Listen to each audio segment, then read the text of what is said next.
Hi guys, you're welcome to my YouTube channel. My name is Yvonne Princess Shabango. If you are new here, you're welcome to like, subscribe, share, and comment. And voila, you're part of the graceful, the beautiful, and the wonderful family. We are back with another video, and it's a book review. Radical Confidence. I love this book so much. It did so much changes in my life. You can tell from this notes. It was lit. So I've developed a new technique. I'm gonna have to see if it's gonna work. I developed this technique. I learned this technique from Boomi, right? So when you get a book, you ask yourself a question.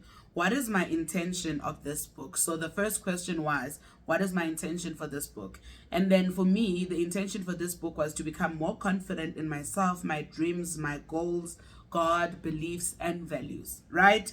And then also you look at, secondly, what do I like about this book? Guys, this book was so beautiful. I enjoyed it so much. But one of my key favorite things about this book, right? So each chapter has a summary. I just want to show you guys quickly.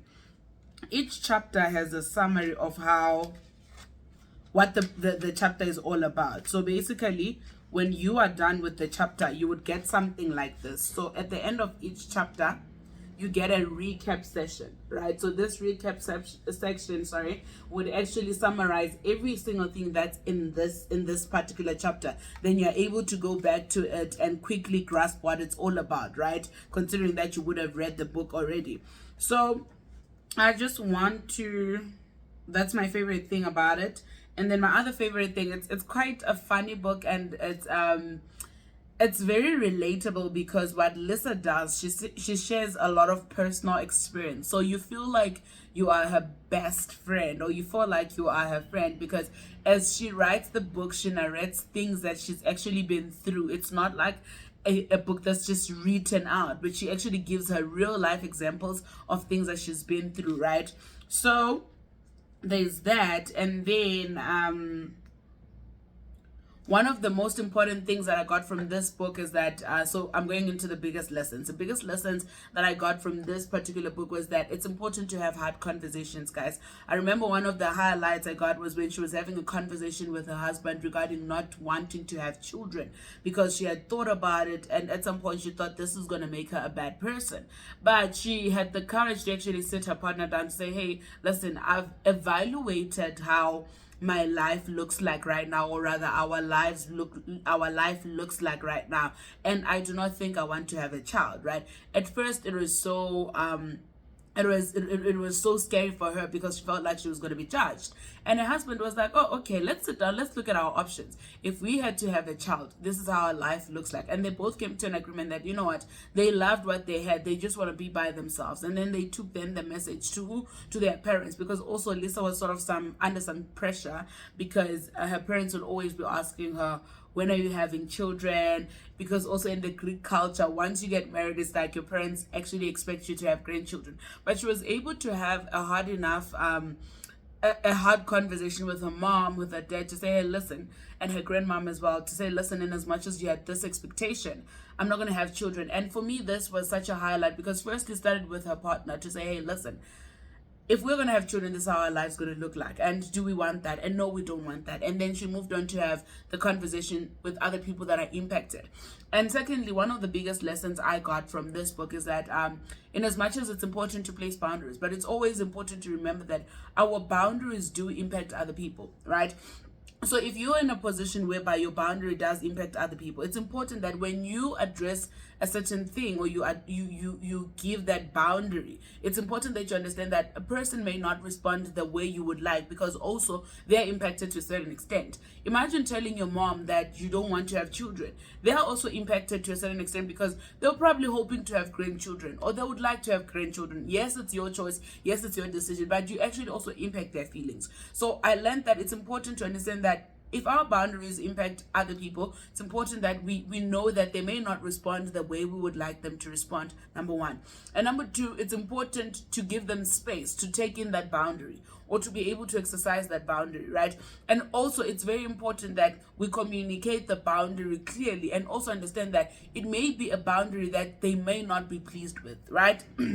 That's one thing. And then also, it also taught me that it's important not to have relationships based on assumptions. It's important to put things on the table. It's important to be vocal about what you need, where you are, and how you want to be treated, or how you want things done, right? Because if you don't do that, people operate under the assumption that you're okay with stuff. If you're not going to come up and be like, hey, listen, I'll speak from a job perspective. If you're not going to come up and present data to say, hey, I need an increase, I need a better salary, nobody will come to you and say, hey, we're going to increase your salary. It's important that you're confident in your values, you're confident in your beliefs, and you're confident in your boundaries. And in as much as you're confident in these things, always remember that not everybody is going to be accepting of your boundaries. And even though people are not accepting of your boundaries, it doesn't mean that you have to change them. It doesn't mean that you have to let go of those boundaries. It means that you need to be accepting that, you know what, they're not accepting of that boundary. Maybe I need to give them time or room or space. If not, maybe I really need to understand that when it comes to this particular thing, me and this person will not agree, right? And then, oh, guys, this was just, it was such a ride, hey? So, I thoroughly enjoyed this book. I just want to take you guys through. Yes, and then also another thing, it's important, I learned that it's important, that the power of your mind. It's important what you feed your mind with, right? Also, it's important that you understand that everything starts up in your mind. If your mind is tired, your mind is not clear, you're likely to produce mediocre. But if your mind is in a clear space, or if your mind is filled with positive things, also your production can tell your produce can show that, you know what, this person is actually doing things from a clear mind. Typical example in a day-to-day life, right? I know for a fact that if you ask me to do dishes, if a lot is on my mind, I tend to bang the dishes a lot, and there's a lot of quack, quack, quack, quack, and all of that. That's how you know that, you know what, actually something is not right with this person. But again, with that being said, it's always important that you're able to vocally or express your feelings. Don't lie to people and say you're okay when you know very well that you're not okay. It's important that you actually put your feelings on the table. It's important that you're able to say, hey, listen, I'm not okay, and these are the reasons that I'm not okay. Because when you sweep things under the bed and when you lie to yourself and act as if you're not okay, that thing piles up and you find yourself exploding over little things. I feel like I can attest to this very thing. There's something that hurt my feelings. I think this thing happened when in 2018 somebody hurt my feelings so bad, right? And they continued being in my life, right? And because they never apologized for that, the fortunate part is I vocalized how that thing made me feel. They never apologized for that, and it became a build up of many things, that became a foundation of our relationship. And then every little thing that they did, because I felt like they needed to apologize for that previous thing, became a big thing. So I'll just like be irritable towards anything that they do. So it's important that you understand that if you're not okay, put it on the table, vocalize it. And also, with that being said, always remember that vocalizing your feelings or expressing your feelings, and I'm learning this the hard way with the help of therapy, that even vocalizing your feelings or forgiving does not mean that that other person will understand. It doesn't mean that that other person will change their behavior. It just means you've gotten that thing off your chest. Now it's entirely up to you to move past it, because when you keep that thing inside, when you lie to yourself and say you're okay when you're not okay, then you're actually living in the past. You're not opening room for new things, for a fresh start to happen, right? So it's important that you know that it's okay for you to say you're not fine. You don't have to pretend to be okay. It doesn't help you or profit anyone, you know. And then also, more than anything, it's important to be yourself, guys. You are different. You are you because God saw it fit to create a human being like you. There will never be another you. So there is no need for you to imitate another individual. There is no need for you to pretend to be something that you're not. So in order for you to strive in your life and your relationships, in everything that you do, in your job and your career, it's important that you present your authentic self on the table. And that way you allow people to be able to ascertain the type of person that you are. And once they've done so, they're even able to help you if you need to do better. But if you pretend to be something that you're not, people run with the wrong narrative. People think you're okay when you're not okay. People think you're perfect when you're not perfect. But when you present yourself to the table, you enable another person to actually also be able to know your strengths, to know your weaknesses, to know what you do well and what you don't do well. And also, you allow yourself to know what you need to improve, where you need to where you need to improve, where you need to change, and what you need to keep, and where you need to maximize. So that's very important. Be yourself in everything. Don't let relationships change who you are. Don't let relationships change your identity. Yes, you can change certain characteristics if you need to improve them for the better, but don't let situations, circumstances, or being in certain rooms change who you are. It's just not gonna work. It's gonna backfire at you. And then, oh, guys, I need you guys to get this book. So this review is going to be as short as possible, right? And then also, it's important that you acknowledge. If you are not good at something, acknowledge. Then you know that, okay, I'm not able to swim, but I now know that I'm not able to swim. I need to take swimming classes. Okay, I tend to speak a little bit too loud, or tend to raise my voice at people when I'm angry. Now I know that this is a thing that is not good, or it's a toxic trait. Then you now know how to rectify that. But if you don't acknowledge it, you are not able to fix it. You can't fix something that you don't acknowledge it. First, you identify it, you acknowledge it, then you work on it. And over time, you find that you've actually done a good job with yourself. So keep that in mind.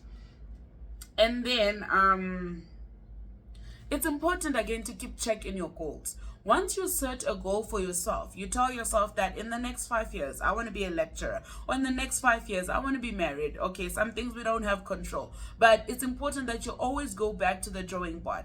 I said I wanted to be an attorney in the next couple of years. I am an attorney. What next?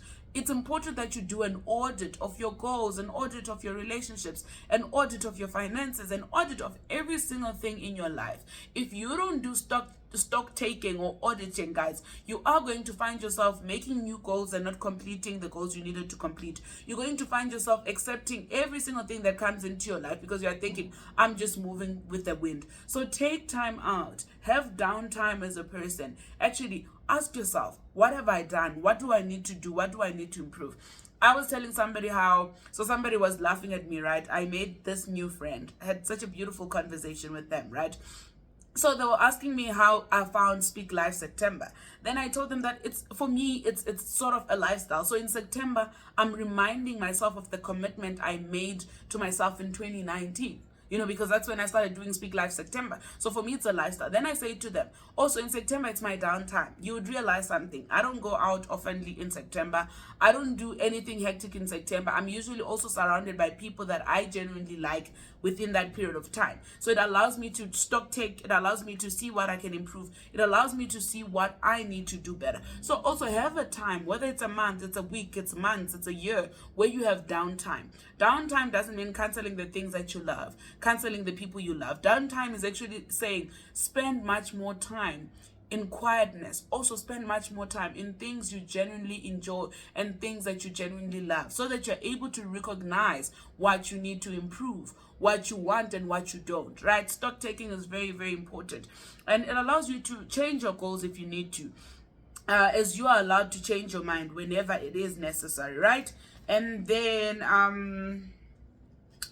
one of the last lessons, I'm gonna give you like at least 3 more. Okay.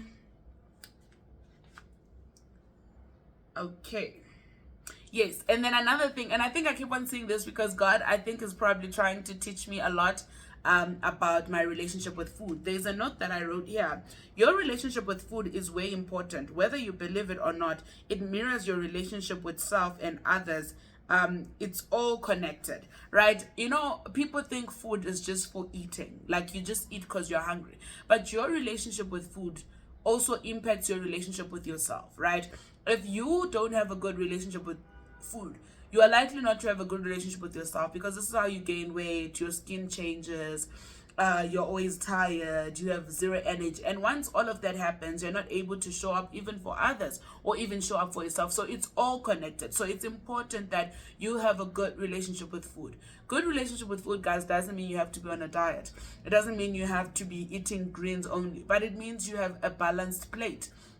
Follow people that are dietitians or people that can help you with these things. I'm no expert, but I have learned that you don't have I have a very extreme personality, right? But I've learned that you don't have to be extreme. You don't have to be like, oh my God, I'm just going to eat greens. But you have to see that your plate is balanced. You have your meat, you've got your protein, you've got your carbohydrates, you've got your vitamins, all of those things. Your nutrients must be in your plate. Don't be scrapping things out. So it all begins your relationship with food. Guys, change your relationship with food and come back and tell me what it has done for the rest of your relationships. You will see.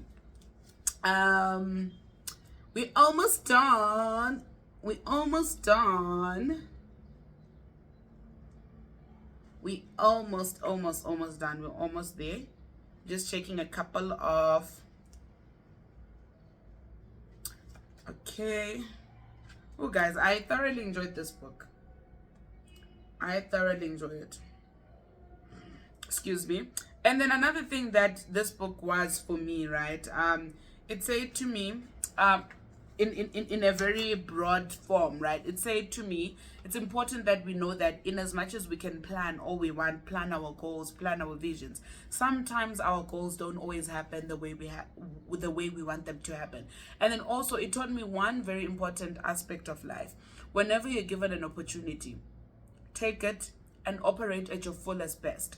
I love how Lisa narrated how they ended up owning this big protein bar company. It started off as a joke. Okay, not a joke, but it started off as something small. She had to honor certain seasons of her life. So that's what, like, it really told me that, you know, sometimes we take certain positions in our life for granted. You take your job for granted. You take your friendships for granted. You take your presence in certain rooms, in certain places for granted. But you need to remember each and every single thing that you go through, each and every single room you enter, each and every single interaction, each and every single job is preparing you for your greater purpose. And also, all of this depends on perspective. If you are not taking that as a leeway or a stepping stone to your greater purpose, then you are going to constantly complain. You're constantly going to find yourself in an unpleased position. But if you take every moment, like I've had authors say, I also now say it, nothing in this life is random. Your life is not random. The fact that you're watching this video is not random. The fact that you may buy this book is not random. The fact that I bought this book, read it, completed it, it's not random. It's all divinely orchestrated for my goodness. So it's always important that you take every single season, moment, job, or whatever, wherever you are, seriously. And understand that it is all divine and it is all for your good. The good and the bad as well. Right? And then it's also very important that you know that no moment lasts forever. There's this saying that I got from here. Like she said, it's one of her favorite sayings. It says, this too shall pass. This is, it seems simple, but this is so powerful. The good moments pass, the bad moments pass, the crying moments pass. So whenever you find yourself in a predicament or in a very joyous or in a sad moment, always remember that this too shall pass, right? Do not stay there. Even if you wanted to stay there, it does pass by. You know, you get to decide if you want to live in the past, but each moment does pass, whether it's good, whether it's bad, right? And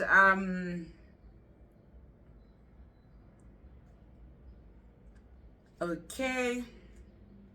And then also one of the beautiful things that I got from this book is that unfamiliar is your opportunity to learn. If you are placed in unfamiliar environments, instead of saying I can't, I won't, this is too much, say this is my opportunity to learn.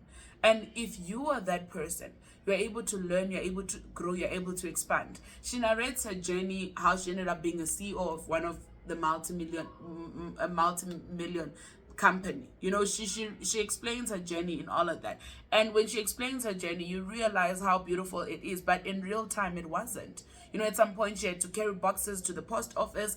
At some point she had to do things with her own hands. She didn't have staff. At some point she had to work from her house and all of that. When you see that journey, you realize, you know what?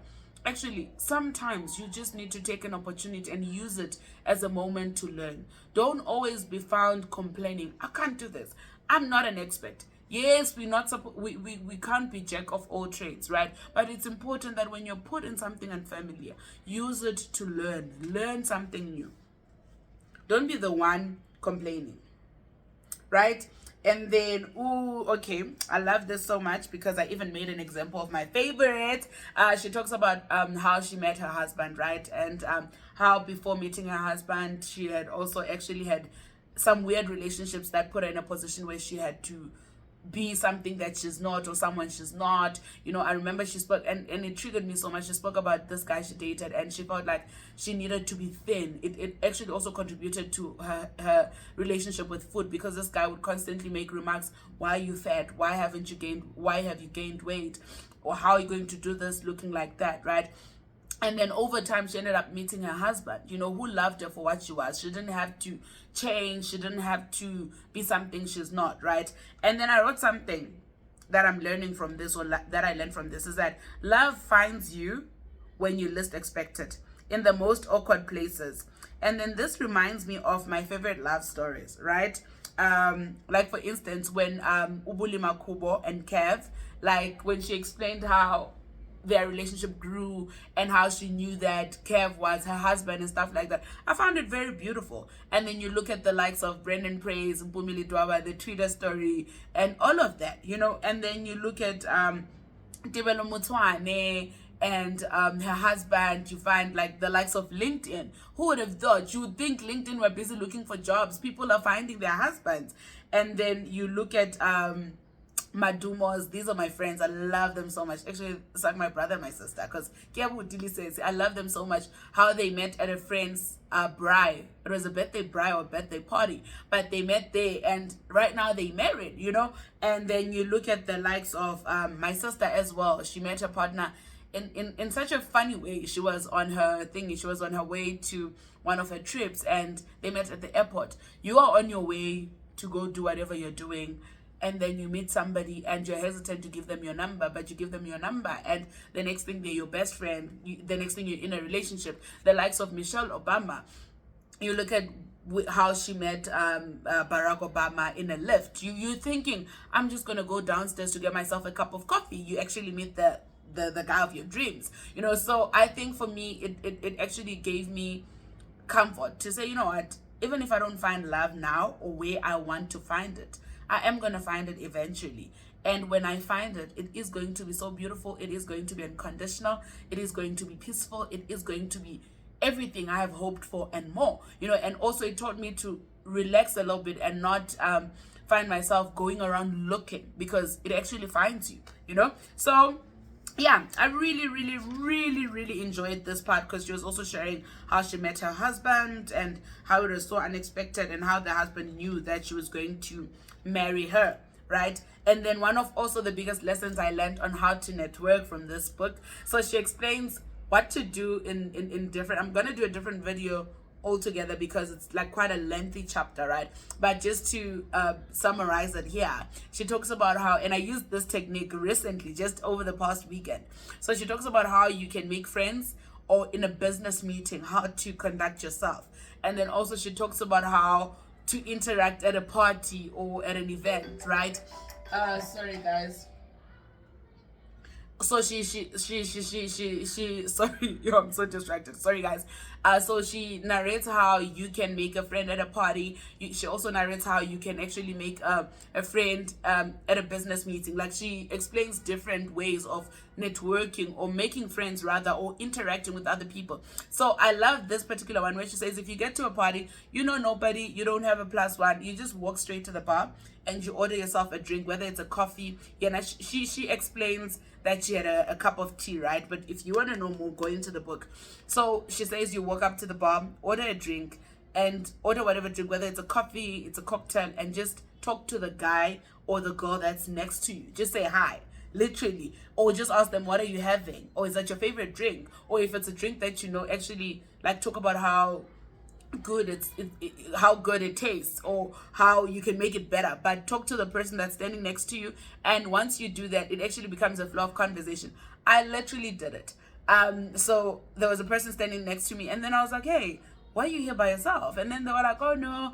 They explained the whole thing. Then it became a conversation. Then we spoke for like over 30 minutes, and it's like, oh, okay, follow me on social media. Okay, sure thing, follow you. And then it was that simple, guys. And I was nervous at some point because I was at a place where I'd gone with my friend, but my friend had already left, right? She left earlier. So I was left by myself. So I didn't know what to do with myself. So I was like, okay, let me just go get myself a drink. And when I saw a person standing next to me, I just said, hey, why are you here by yourself? You could do the same. Hey, what drink are you having? Why would you have coffee whilst everybody else is having a good time? You're likely to catch me having cappuccino, even if it's hot. So you can always be like, why would you have cappuccino when we are at the verge of global warming? So yeah, man, I hope this help. And then the last of it, you ask yourself the question, the last of the technique I was using, you ask yourself the question of what did I get, right? And then I wrote it down. So what I got from this book, it helped me with establishing the mission for Employment Wednesdays. If you don't know what Employment Wednesdays is, sweetie, you need to start watching all my videos. You need to go back and binge. But it gave me the mission of Employment Wednesdays, and I was able to write it down. And then also it gave me it also taught me the importance of having hard conversations.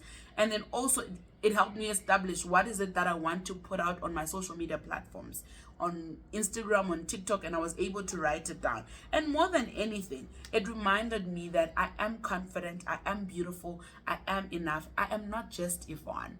I am Yvonne, the powerful force, the girl that the world is not ready for, the girl that is ordained for good things, the girl that is ordained for a great success. That is who I am. So this is also a reminder not to undermine yourself, not to take yourself for granted because you don't know something or because you're not expecting anything. Just make sure you teach yourself. Make sure that you don't give up on yourself. Make sure that you stay trying to uplift yourself, educate yourself, and do better and love yourself. Because if you don't love yourself, sweetie, nobody else will love you. So do not forget to be loved and like. God bless you. Don't forget to get this book, guys. Get it. If you've read it before, tell me what it was for you.